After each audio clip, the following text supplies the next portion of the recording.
এখন বাজারে প্রচুর পরিমাণে কাঁচা আমড়া উঠেছে, তাই আমরাও তোমাদের সাথে যদি কাঁচা আমড়া দিয়ে কোনো একটা রেসিপি শেয়ার না করি তাহলে থোড়িই না ভালো লাগে। তাই আজকে তোমাদের সাথে নিয়ে চলে এলাম কাঁচা আমড়ার পোস্তর রেসিপি নিয়ে। নমস্কার বন্ধুরা, রান্নাবাটি জমজমাটি চ্যানেলে তোমাদের সকলকে স্বাগত। আজকে তোমাদের সাথে শেয়ার করতে চলেছি আমড়া পোস্তর রেসিপি। দেখো, এখানে খুব কচি কচি আমড়া আমরা পেয়েছি বাজার থেকে, সেটা ভালো করে খোসা ছাড়িয়ে দোয়াতখানা করে নিয়েছি। নখ দিয়ে প্রেস করে দেখতে পাচ্ছ যে এটা ইজিলি নখটা বসে আছে, মানে কতটা কচি। আর এই আমড়া পোস্ত বানানোর জন্য অবশ্যই লাগবে চিনি। পোস্ত মানেই যে নুন নুন ঝাল ঝাল তা নয়, এটা কিন্তু একদম নুন ঝাল মিষ্টির একটা সুন্দর ব্যালেন্স থাকবে। দেখো, আমরা পোস্ত বানানোর জন্য অবশ্যই আমাদের লাগছে সর্ষের তেল। তেল গরম হয়ে গেলে আমরা দিয়ে দিলাম কেটে রাখা আমড়াটা এবং সেটা সুন্দর করে ভেজে নেব।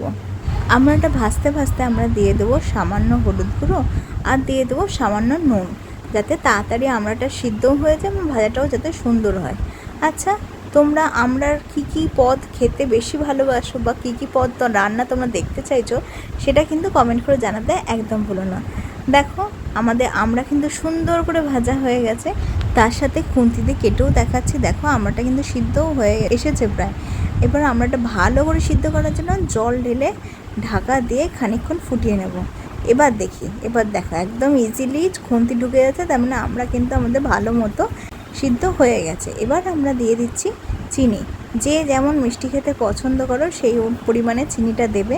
এবার চিনির রসের সাথে আমড়াটা বেশ কিছুক্ষণ ফুটিয়ে নেব, তা নাহলে আমড়াটার ভিতরে মিষ্টির রসটা যাবে না। দেখো, ফোটানো কিন্তু হয়ে গেছে। এবার আমরা দিয়ে দিলাম সামান্য পোস্ত বাটা।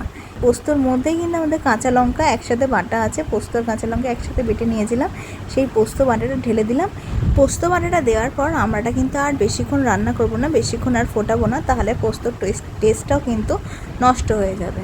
দেখো, এই 1-2 মিনিটের মতো ভালো করে ফুটিয়ে নিয়েছি, এতেই কিন্তু আমড়া পোস্ত আমাদের রেডি হয়ে গেছে। এবার আমরা গ্যাস বন্ধ করে এই আমড়া পোস্ত নামিয়ে নেব। এই আমড়া পোস্তটা রান্না করতে খুব বেশি হলে 10 মিনিট লেগেছে, মানে এত কম সময়ের মধ্যে রান্নাটা হয়ে গেছে। তো তোমরা অবশ্যই এই গরমের মধ্যে বাড়িতে বানাও এবং আমাদের কমেন্ট করে জানিয়ে আমড়া পোস্ত রেসিপি তোমাদের ঠিক কতটা ভালো লেগেছে। তোমরা যদি আমার চ্যানেলের নতুন বন্ধু হয়ে থাকো, চ্যানেলটা সাবস্ক্রাইব করো এবং পাশে থাকা বেল আইকনটা প্রেস করতে একদম ভুলো না। চলো টাটা, আবার দেখা হবে পরে অন্য কোনো নতুন রান্নার সাথে।